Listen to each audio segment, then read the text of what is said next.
Joining me at the Bent Prop Bar, Skydive, Arizona, Justin Price. Hello, mate. What's up? What's up, dude? It's good to see you. Good to see you. You're just back from, where were you? What was the event? Skydive Paraclete XP for a swoop league meet, an FLCPA meet number 3 for the season. Usually I have 2 goals going into those, like jump a bunch and get a tan.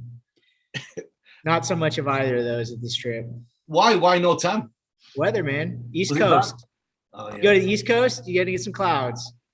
I mean, I'm East Coast, Toronto. It's only just warm enough to leave the building. It's been a crazy springtime so far. How long have you been in Toronto? We got out here in, it was the end of the year, New Year's, between Christmas and New Year, we came here. We were in Montreal before that. Okay. And so looking for my new Dropzone here in Toronto.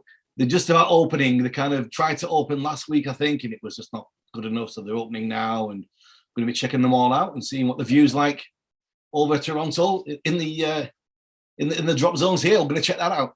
Yeah, lots of waiting goes on in skydiving, right? Yeah, it does. So what are you doing down in Arizona now? You're based there, or what's going on? Yeah, man. I call Skydive Arizona my home drop zone, and it's funny though. Man, I was hanging out with Greg Windmiller, and we were just talking a little bit, and he travels quite a bit as well for work, and sometimes we get back to our home drop zone, and we see young jumpers, and hey, what's up, man? Where are you from? Like, where's your home DZ? And they're like, Skydive Arizona, and I'm like, oh my God, I feel like a stranger here.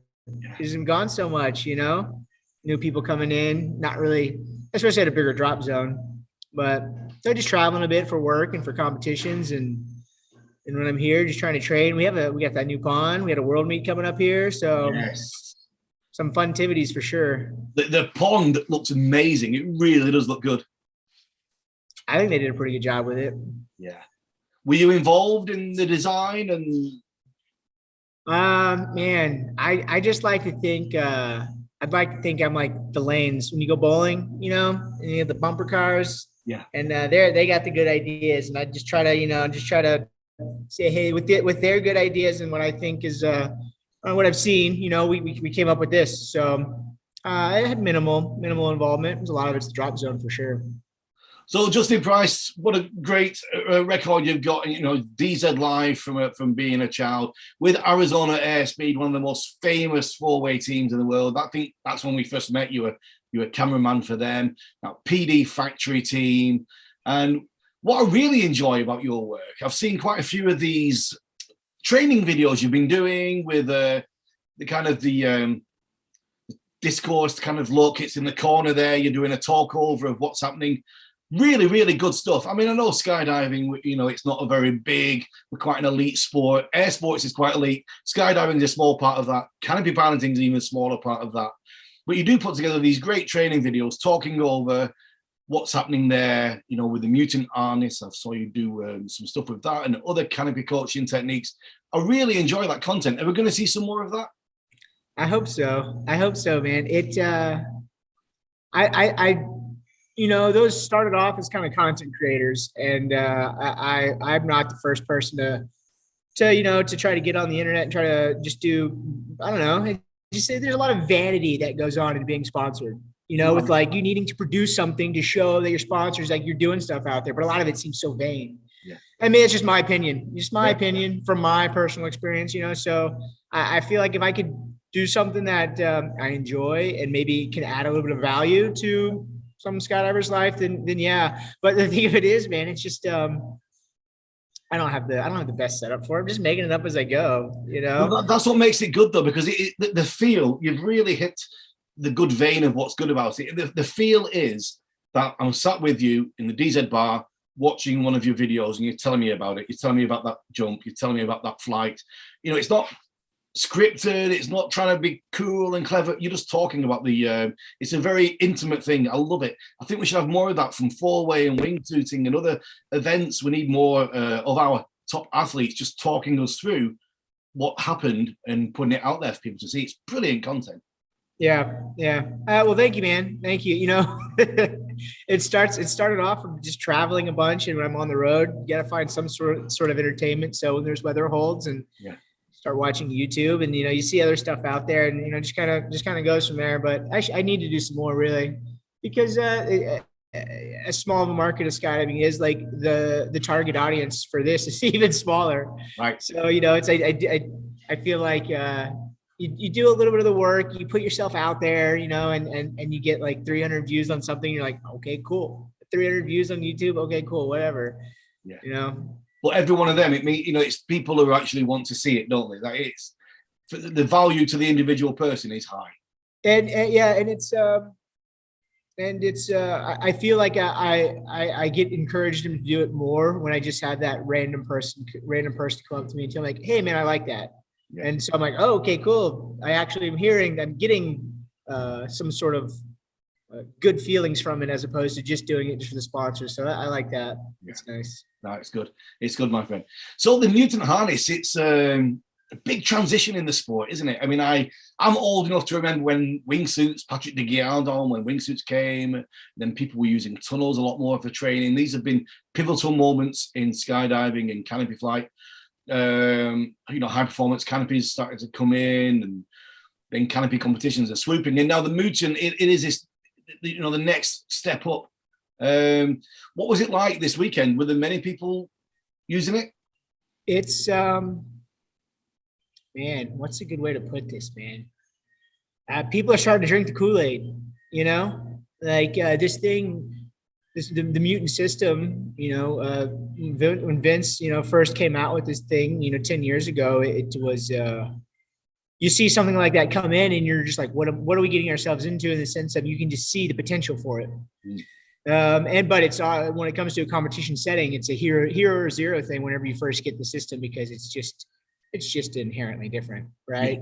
Yeah. So I think when the factory team first everybody got their hands on it about three years ago, you started seeing the potential for more consistency with it, and you just started seeing, and in short, anytime anybody new starts getting the system, they're learning from all the errors and stuff that the very small community has already been through, and it's kind of easier for everybody to kind of like work off on all the failures and successes that people have had. So I think it's just a matter of time before we just start seeing this.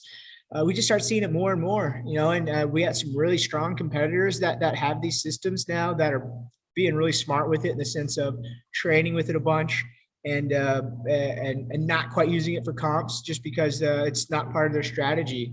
But I feel like at the World Meet, we're gonna see some massive gains. I think some people are figuring stuff how to use the system with distance as well. Yes. So yeah, man, it's got a lot of potential. And it's fun. Oh, it looks fun. Yeah. It looks so much fun.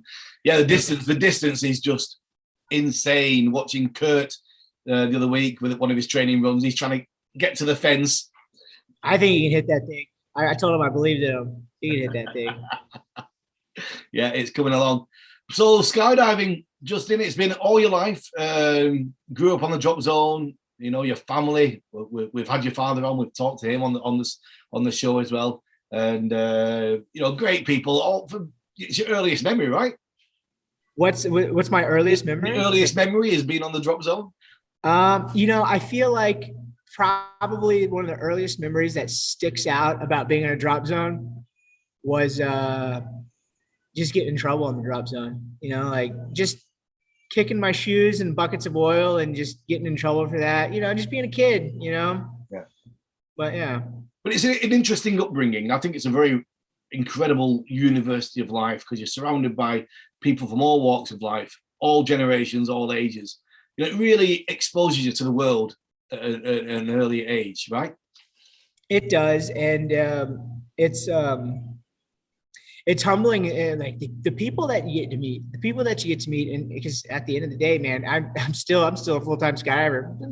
I'm a bum that just skydives for a living. Yeah. And there's a lot of cool people that can excel outside, that have excelled outside of the sport, and just are just really great people, and you just get the chance to meet them through a fun activity of skydiving. So it has been cool, man. I feel super blessed. And in reality, like growing up on a drop zone, I had more than one dad, I had more than one mom. You know, I had a drop zone kind of like look out after me and take care of me, which is probably why I am the way I am, you know? So it's not guaranteed though that somebody who has been a drop zone kid will become a jumper. I mean, I know a few children that have grown up around us on the drop zone and they've not, you know, they've not shown any interest, have gone to do other things, but you wanted it, right? You wanted to be part of it. Yeah. You know, I didn't get it. I didn't really get why mom and dad would just jump out of the plane all the damn time. Isn't it the same thing? Don't you get bored of it, you know? But we all know it's more than just that. It's the camaraderie that you build between the people that you jump with, and it's very much a discipline where you can challenge yourself every jump, mentally, physically, you know. So yeah. And the places to each in his own, right? Yeah, right. It's each to their own. But it has been good for you. You know, you are full time. We're all skydiving bums, but you know, you get to travel the world, see some places. I must say, I was watching you in Russia at the World Meet, and you were just having the time of your life. All the Regan, I tell you what, dude. I tell you what. I'm unstable, bro. I'm unstable, and you know what that was? That was the delegation. That was the the hosts who told us during the briefing that we weren't gonna be in the scenario we got put in. We're basically doing the opening ceremonies at the end of the day. I had a bad round. My last round was bad, so I'm already a little heated, hungry. People aren't eating. I snuck in my food, and they said they wanted us to dance to parade us on stage for the spectators, which are skydivers. Yeah. So I said, "Okay, you listen to the music. You know, the U.S. delegations, the last delegation, come listen to the music." Like, yeah, I'm gonna make these fools pull me off stage. A buddy is Chris from Airspeed said 5 rubles says you won't. So I said bet. So you know what? I was like, all right. So that was me. That was me venting. You know, just because I was just frustrated, and I figured I thought I was going to get in a lot of trouble because I mean I kind of was borderline making an ass of myself, but it seemed to be everybody seemed to take it in good spirit. You know, so yeah. I think a lot of us, you know, we've competed, we know how, you know, you're focused, it's intense, especially when I was competing 4-wave. I had a bad round, man, I was not, you know, you didn't want to be around me really. It just takes you in different directions. And if that's where it took you, to dancing around and smiling on stage, it could be a lot worse. It could be a lot worse. How do you feel? It's a crazy time right now, this war in Ukraine, and I just want to touch on a little bit. You know, you were there in Russia. You know, our Russian athlete friends, our Russian Belarus athlete friends. I mean, they can't take part in anything. And I know we're not going to talk about the bigger picture of war, but as an athlete, how can you just sympathize or feel how that would be if somebody told you that you can't go to World Meet, everything you've been training for, it's over, you can't do it?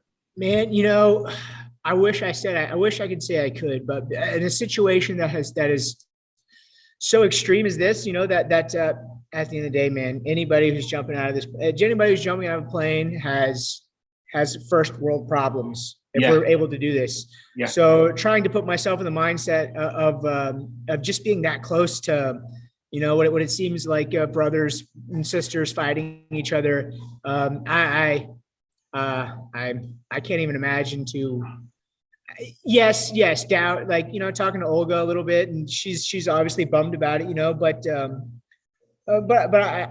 don't want to put words in anybody's mouths, but I would imagine it would be, you're bummed on the surface, but, you know, deep down, you know, there's much bigger things that are important in this world than skydiving, you know, and it's very awkward. It's very awkward, and just especially the sense of trying to promote your discipline in your sport in a time of crisis, really, from just simply COVID and going, hey, we have raffles, and should we promote these raffles while COVID's going on? So now we're like, all right, it seems back to normal. There's a war going on. Let's still do more raffles. It's not a cool time for for everybody, you know, and me, I would say I feel like I'm sitting at the top of it because I get straight up first world problems, you know.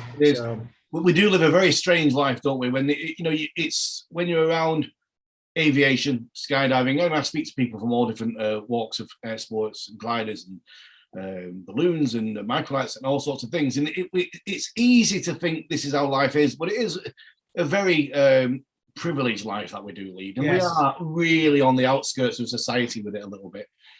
Yeah. But I think for you, with you started jumping. Did you know you were going to go into competition? Did you have that kind of competition mentality about you? Yeah, man. I'm a competitor. And I've grown as a competitor. And I think kind of where I'm at, man. Hell, I think I've been doing canopy competitions for maybe 12 years or something. Wow. And it's yeah. It doesn't really the switch doesn't really turn off. You can try, but I don't know. It's fun. It's always been like a way for me to kind of keep pushing myself mentally and physically, especially.